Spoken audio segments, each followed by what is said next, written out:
I wanted to finish up with Lama Yeshe's wonderful book, Introduction to Tantra. As I've been saying over and over again, I am not anywhere near being a tantric practitioner, and Lama Yeshe, in his incredible wisdom, has spent most of this book talking about the prerequisites for even thinking about practicing Tantra, which is the three principal aspects of the path of the Buddha, which really encompass everything that the Buddha ever taught. And in the past few weeks, I've spoken about the first of those three principles, which is the determination to be free, and also the second one, which is bodhicitta. So we've gotten the teachings that say, you know, when we're finally tired of tweaking samsara, going for this low-grade happiness that never lasts, that in fact is the major cause of suffering in the future because our minds are so afflicted while we're tweaking samsara. So when we finally get around to realizing that this is a activity of futility, we've then strive for the determination to be free, or renunciation, to free ourselves from this cycle of birth, aging, sickness, and death, and to liberate ourselves once and for all.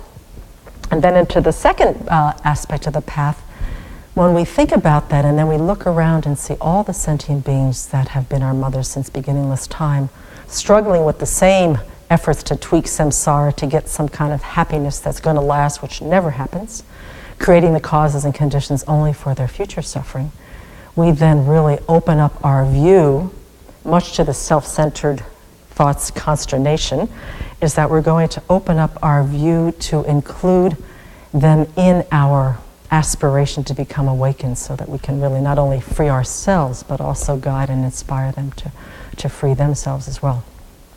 And the third principal aspect, which I'm not, once again, I am not an adept or even close to understanding, is the correct view or the wisdom aspect of the path. Because even though we've got this determination to be free and this incredible open heart that wishes to guide all beings to that same state of liberation, we have such a cockamamie, hallucinatory concept of what's really going on here in reality, in samsara, that we seem to be sort of those attempts to renounce and to develop bodhicitta have got to be conjoined with the understanding of how reality actually exists, so that when we endeavor to do these things, we're doing them within this sphere of understanding the nature of reality, at least heading in that direction. Because right now, the way that we see things, and I'll let Lama Yeshe talk to us about that, we instinctively feel that we exist as something very real, definitive, and substantial. We have no doubt about this real me, and it seems to be absurd to think of it as just another hallucination. Because what we're seeing as ourselves as this definite, substantial, real person is that we get hooked into needing to therefore protect this very solid, permanent, independent self. And we do a lot of defending, we do a lot of strategizing. And at the same time, we're perceiving everything outside ourselves as also existing permanently and independently, and that this permanent self needs to grasp and acquire that and that. I don't want that, I like that, I don't like that. So we have this relationship, misunderstanding how we exist and misunderstanding how the things outside ourselves exist. That's how we see it as separate. Is that then all this, in wanting to grasp and find this happiness that we think also exists out there inherently, we have all sorts of afflicted states of mind, all sorts of confusion, and from that confused state, then we create the actions that then propel us into future cycles of birth, aging, sickness, and death. So then what Lama Yeshe is saying is that if we go looking, because part of the wisdom aspect of the path is to start looking to see if indeed this inherently, permanently existent self does exist. So he says, yet if we take the trouble to search for the supposedly concrete I or me, we will discover that we can't find it anywhere. It's not in our head, it's not in our arms, it's not our legs, nor any other part of our body, is our I. The same is true of our mind. None of the countless thoughts or feelings that continuously arise and disappear is the real me. And of course, the solid sense cannot be found anywhere else outside this body and mind.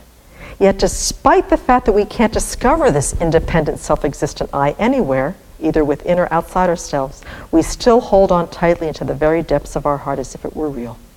So part of the wisdom aspect of the path is start to doubt and to explore and to hit the pause button and to maybe say, you know, right now I'm having a very afflicted state of mind because I'm perceiving myself in a very solid, independent way, and I'm grasping for something that I think is not only going to bring me happiness, but that it exists in that permanent, self-existent way. And so by starting to doubt, he really says, you know, we just start being like it's a really funny analogy, like someone going to look for a car, and that the salesman's trying to give us all the wonderful aspects of these cars, but we don't take all the information as the absolute truth in the beginning. We start to say, I need to inquire and I need to ask a little bit more about this car I'm going to purchase. So we're not so naive or so gullible. And so what, and one of the I find the analogy very helpful, is that they say it's, as of right now, we're sort of like this audience that has gone into a show, and there's a magician on stage, and through a bunch of magic words and conjecturing, he's taken some stones and sticks and have made horses and dancing ponies and little bears and juggling seals and things appear. And because we are there seeing this, we believe that what's appearing actually exists. And this is kind of the way samsara appears to us, is that we see things appearing sort of like this magic show. We believe wholeheartedly, forget about the stones, forget about the sticks. There is this horse, there are these elephants, there are these dancing bears in the space in front of us, and we believe totally without a doubt that these things exist as they appear. And so as we see ourselves, and as we see things outside ourselves, sort of like these dancing bears and sort of like these juggling seals, is that he's saying, just start to say, I'm not quite sure that those things exist. And to start counteracting this full, right-on existing, you know, believing that everything exists as it appears, with a little bit of skepticism, a little bit of doubt. And I'll show you exactly what this is. I think this is one of my most favorite analogies, because the world does kind of seem like a magic show most of the time. It says, we are like the audience. We believe everything that our dualistic conception conjures up. If something seems to be attractive, we are immediately taken in by the superficial appearance and run after it. If the appearance changes to something not so attractive, we immediately want to run away from it, not stopping to consider how these changing appearances are a reflection of our own mind and have nothing or little to do with the object itself. And as a result of thinking that this magic show is real, is that we end up having these really, what does he say? We run after them. We end up having a lot of emotional conflicts, frustration, disappointment, confusion, because a lot of what we appear is not going to be able to do what we're asking it to do. So the whole wisdom aspect of the path is to begin to identify how we truly exist, how things outside ourselves exist. And it's not like, since they don't exist as we see them, as these permanent, unchanging things, it doesn't mean that then it's all just an illusion, that things actually do exist as they, they don't exist as they appear, but they do exist. And they exist because they function, because they arise due to causes and conditions. They have parts, and we have a relationship to them. So we don't want to go to the other side where we think, well, if things don't exist the way that I think they do, maybe they don't exist at all. So Lama Yeshe's guiding us through this chapter back and forth is just to say, now don't fall into that ditch, which is nothing exists, but then don't fall back into where we think everything exists permanently and independently. So the wisdom aspect of the path is a very long, beautiful, profound journey that we all have to take to heart and study deeply, but it begins with just, whenever there's an afflictive state of mind, to just hit the pause button and go, am I seeing this situation? Am I seeing myself? Am I seeing this person clearly? Am I seeing it? Because if the afflictive states of mind are arising, it means that we're not seeing them clearly. So just start to have some doubt, start to have some skepticism.